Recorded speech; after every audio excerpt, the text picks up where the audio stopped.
Hello guys, आज हम the Hindu marriage act 1955 के सेक्शन 10 के बारे में डिस्कस करने जा रहे हैं। हम डिवोर्स के बारे में section 13, restitution of conjugal right section 9 के बारे में ऑलरेडी डिस्कस कर चुके हैं। तो डिवोर्स हम सेक्शन 13 में किया। अगर हम ये कहें डिवोर्स एक तरीके से क्लाइमैक्स है और जुडिशियल सेपरेशन इंटरवल, तो कुछ गलत नहीं होगा। होता क्या है जुडिशियल सेपरेशन में? Judicial separation termination of marital obligation है बाय कोर्ट।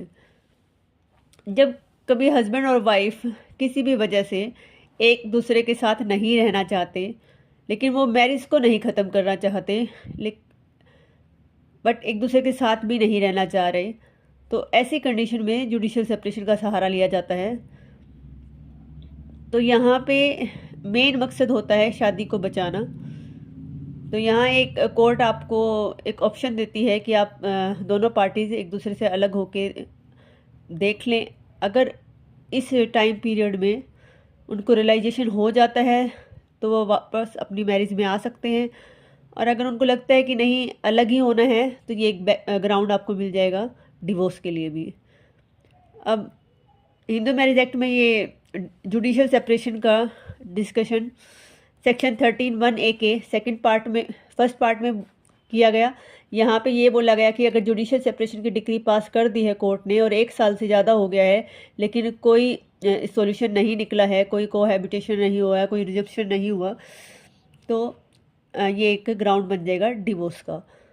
सेक्शन 13(a) में यही बोला गया था कि अगर डिवोर्स की डिक्री डिवोर्स के लिए आपने अप्लाई कर दिया है, डिवोर्स की प्रोसीडिंग में एक ऑल्टरनेट रिलीफ, डिवोर्स ना देके ऑल्टरनेट रिलीफ दे दिया कोर्ट ने जुडिशियल सेपरेशन का।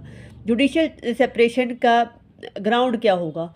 जुडिशियल सेपरेशन का ग्राउंड भी सेम होगा जो कि हमारा डिवोर्स में थे, जो 13(1) में हस्बैंड और वाइफ दोनों को डिफाइन थे, जैसे adultery, cruelty, desertion, conversion, unsound of mind, venereal disease, renunciation, presume dead, ये सब हम डिस्कस कर चुके हैं डिवोर्स वाले में।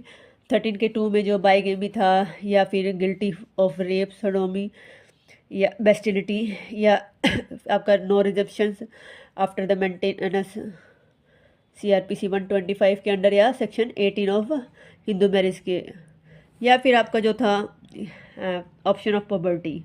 तो इनमें से कोई भी ग्राउंड आपको अगर है तो आप जुडिशियल सेपरेशन के लिए अप्लाई कर सकते हैं।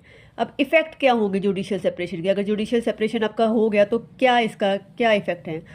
तो पार्टीज़ यहाँ पे अब बाउंड नहीं रहेंगी एक साथ रहने के लिए या कोहैबिट करने के लिए। मैरिज स्टिल आपकी रहेगी। पार्टीज फ्री हैं, अगर वो वापस रिज्यूम करना चाहें, कोहैबिटेशन करना चाहें, लिव टुगेदर होना चाहें, तो वो जाके अपनी इस डिग्री को कैंसिल करा सकती है। यहाँ पे फ्री हैं दोनों पार्टी। कोहैबिटेशन, और अगर 1 साल से ज़्यादा हो गया और कोहैबिटेशन हुआ ही नहीं, तो ये कि आपको ग्राउंड मिल जाएगा डिवोर्स के लिए भी। और लास्ट इफेक्ट ये है, अगर फिर भी सेक्सुअल इंटरकोर्स अगर कोई भी पार्टी फोर्स से या फिर मैरिटल ऑब्लिगेशन कोई भी फोर्सफुली अगर डिक्री के टाइम पे करवाती है तो वो लाइबल भी होएगी। तो यही सब हमारा जुडिशियल सेपरेशन के अंदर दिया हुआ था।